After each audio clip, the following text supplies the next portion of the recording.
Wahaikum tahiyatan Islam, tahiyatan mubarak, tahiyatan minal jinan. Assalamualaikum warahmatullahi ta'ala wabarakatuh. Hamdan wa syukran lillah alladzi arsala rasulahu bil huda wa dinil haqq liyudhhirahu 'ala dini kullih. Salatan wa salaman ala asyrafil anbiya'i wal mursalin sayyidina al-anam wal abid alladzi ghayyara hayatid dunya minadh dhulumati ilan nur.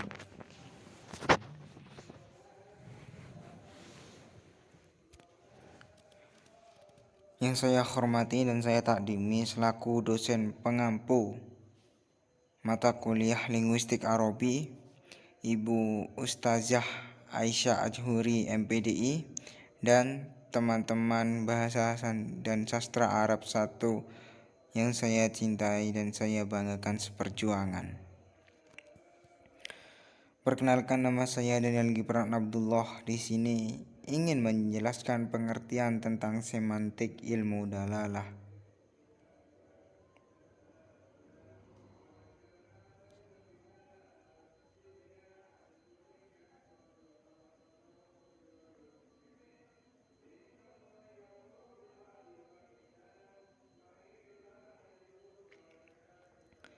Semantik merupakan istilah yang digunakan dalam bidang linguistik yang mempelajari hubungan antara tanda-tanda linguistik dengan hal-hal yang ditandainya, atau dengan kata lain, ilmu yang mempelajari makna atau arti bahasa.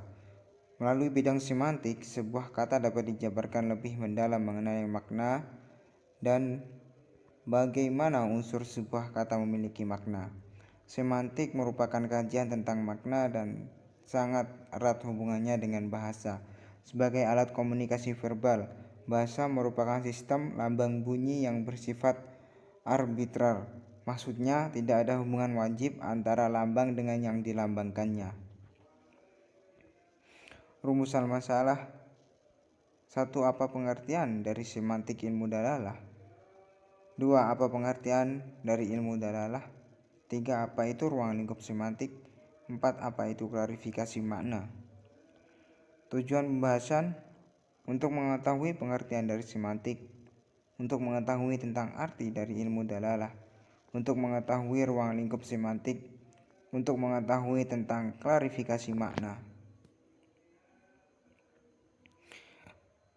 Baik, langsung saja ke pembahasan pengertian semantik. Semantik dari bahasa Yunani semantikos, memberi tanda penting dari kata semua tanda, adalah cabang dari ilmu linguistik yang menyelidiki tentang makna bahasa.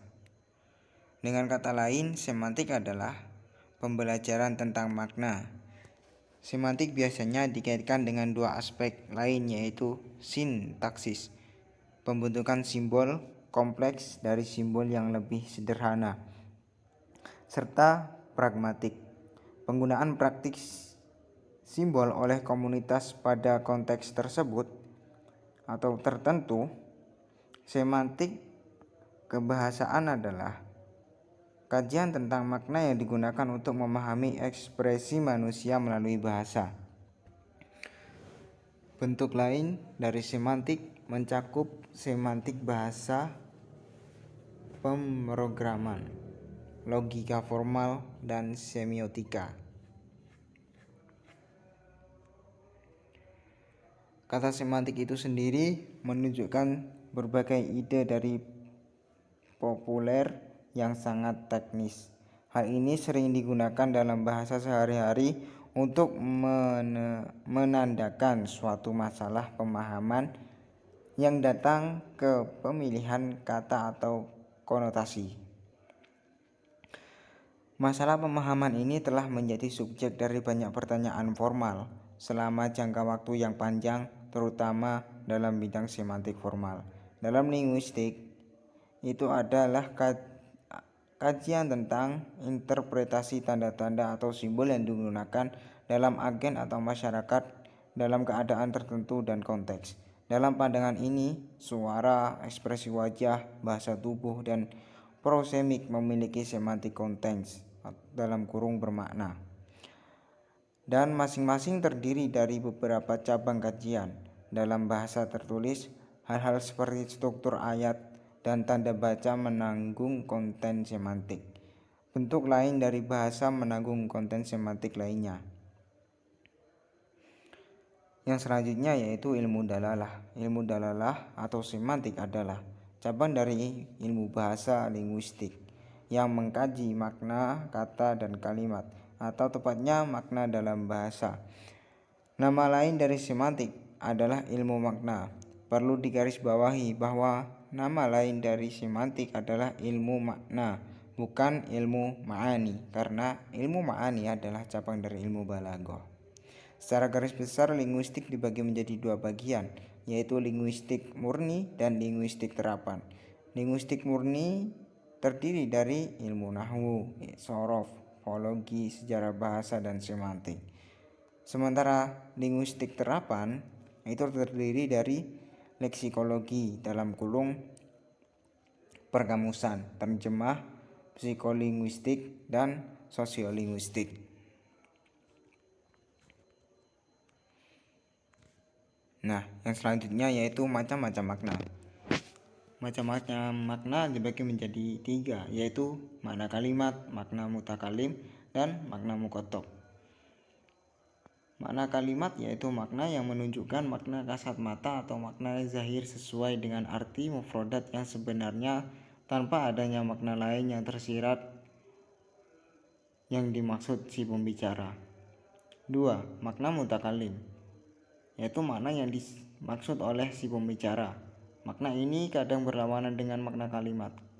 Kalimat bermakna A, maka mutakalim memakainya berlawanan.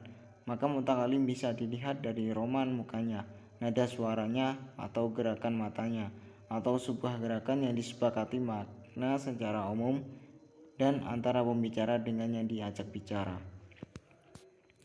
Makna mukotob. Makna mukotob atau makna orang kedua (yang diajak bicara), yaitu ketika seorang mendengar kalimat yang ditujukan kepadanya dari si pembicara, lalu dia marah. Kemudian si pembicara terkejut dan berkata, "Kenapa Anda marah? Aku tidak bermaksud seperti yang Anda pahami." Artinya, orang yang diajak bicara tidak memahami maksud kalimat si pembicara. Bisa jadi pembicara bermaksud memuji, tetapi orang yang diajak bicara mengiranya mencela. Dengan kata lain, makna mukotob adalah adanya yang dipahami si pendengar terlepas tepat atau tidak makna yang maksudnya itu. Yang kemudian, ruang lingkup semantik. Semantik merupakan bagian dari studi ilmu linguistik. Dapat mencakup bidang yang lebih luas, baik dari segi struktur dan fungsi bahasa maupun dari segi interdisipliner bidang ilmu. Tetapi dalam hal ini ruang lingkup semantik berkisar pada hubungan ilmu makna itu sendiri di dalam linguistik. Meskipun faktor non-linguistik ikut mempengaruhi sebagai fungsi bahasa yang non-simbolik (emotif dan efektif). Semantik adalah studi suatu pembeda bahasa dengan hubungan proses mental atas simbolisme dalam aktivitas bicara (NC Britannia). Hubungan antara bahasa dan proses mental dapat dinyatakan dengan beberapa cara. Ada yang menyatakan bahwa proses mental tidak perlu dipelajari karena membingungkan. Ada pula yang menyatakan harus dipelajari secara terpisah dari semantik, atau bahasa harus dipelajari secara terpisah, lepas dari semantik tanpa menyinggung proses mental. Tanpa menyinggung hal tersebut, kita dapat mengerti suatu yang terjadi melalui bahasa. Pendapat tersebut kita jumpai pada aliran behaviorisme yang dipelopori Skinner. Pandangan Sommerfeld sama halnya dengan pandangan Skinner bahwa bahasa merupakan hal yang prinsip dalam kehidupan manusia. Bahasa adalah suatu sistem yang harus dipelajari seorang dari orang lain yang menjadi anggota masyarakat penutur bahasa tersebut. Argumentasi tersebut menyatakan bahwa objek semantik tataran bahasa (fonologi, morfologi, sintaksis) Itu. Tataran fonologi dalam hal ini, fonem dapat membedakan makna di dalam minimal pair dalam kurung pasangan minimal, dan di dalam fonestem dalam kurung fonem memiliki makna tetapi tidak melebihi form mis. Fonem U menyatakan besar, bergulung seperti pada gelundungan, atau I menyatakan kecil seperti pada gelinding.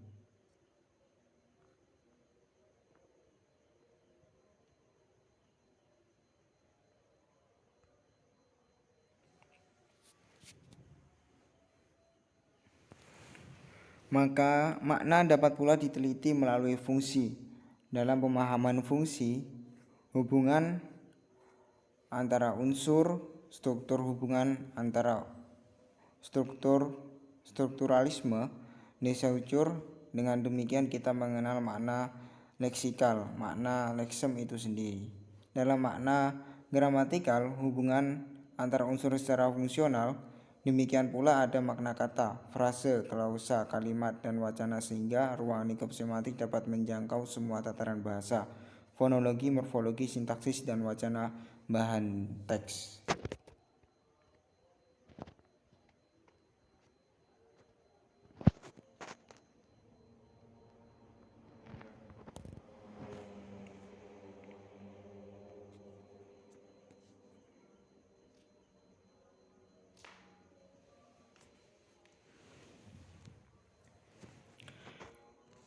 Yang selanjutnya yaitu klarifikasi makna.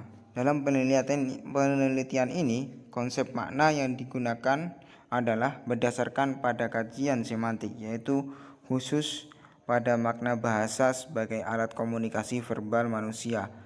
Dalam bahasa Arab, kata makna berarti 1. Penghematan pada suatu benda dengan pengurangan penggunanya. 2. Menunjukkan ketundukan, kerendahan atau kehinaan. 3. Kejelasan pada suatu benda. Adapun makna adalah maksud yang tampak jelas pada suatu benda setelah diteliti, atau dengan kata lain, makna adalah apa yang tersembunyi atau yang dikandung oleh suatu lafal dalam bentuk yang jelas. Jenis-jenis makna.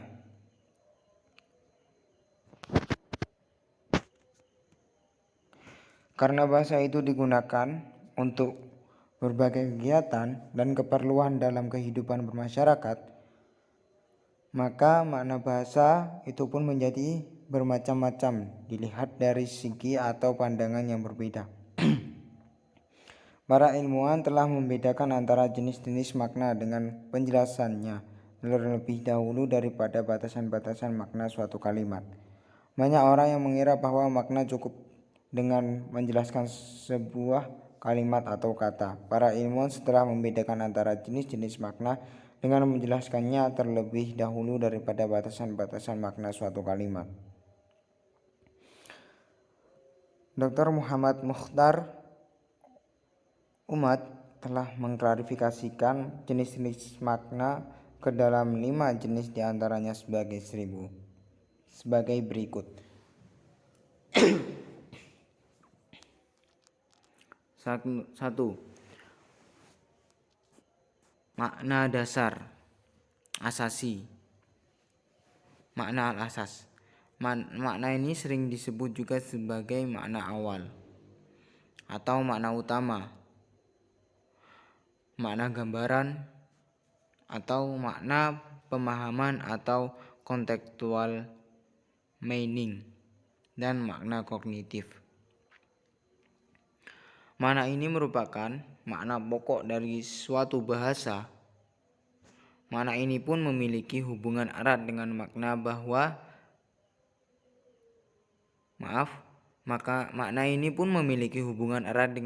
bahkan bisa dikatakan sama dengan makna dalam fonologi atau nahwu.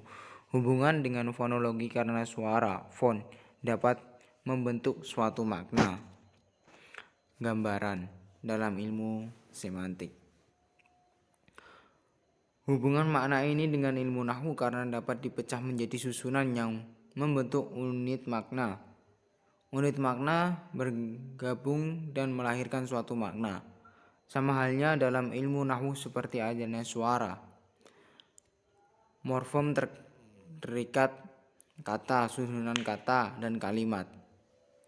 Contohnya, imrotun memiliki makna kontekstual seperti dakaro, balago, imrotun, insan.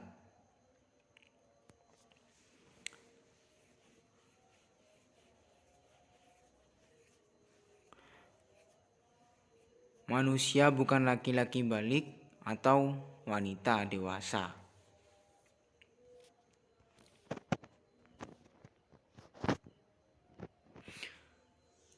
Kesimpulan, ilmu dalalah atau semantik adalah studi makna yang meliputi kosakata dan terkib. Meskipun demikian, pemahaman utamanya adalah ilmu bahasa linguistik yang mengkaji makna kata dan kalimat, atau tepatnya makna dalam bahasa, dan untuk semua masalah yang berkaitan dengannya. Baik, cukup sekian dari saya. Jika ada kesalahpahaman kata ataupun keluputan kata, baik didengar maupun dilihat, saya mohon maaf yang sebesar-besarnya. Li'anal insan mahalul khoto'i wan nisyan. Sesungguhnya manusia itu tepat salah dan lupa. Wabillahi taufik wal hidayah walilal liqa' wal inayah. Cukup sekian dari saya. Pamit undur diri. Wa ilal liqa'. Assalamualaikum warahmatullahi taala wabarakatuh.